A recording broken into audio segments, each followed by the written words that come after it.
अस्सलामु अलैकुम वरहमत उल्लाह।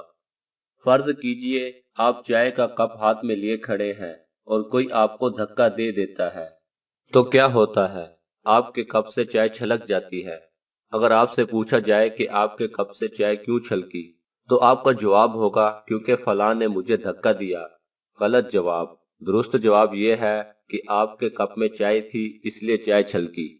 आपके कप से वो ही छलकेगा जो उसमें है। इसी तरह जब हमें जिंदगी में धक्के लगते हैं लोगों के रवैयों से, तो उस वक्त हमारी असलियत ही छलकती है। आपका असल उस वक्त तक सामने नहीं आता जब तक आपको धक्का ना लगे। तो देखना यह है कि जब आपको धक्का लगा तो क्या छलका।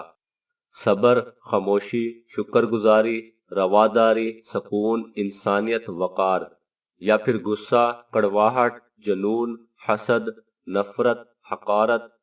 चुन लीजिए कि हमें अपने किरदार को किस चीज से भरना है। फैसला हमारे इख्तियार में है।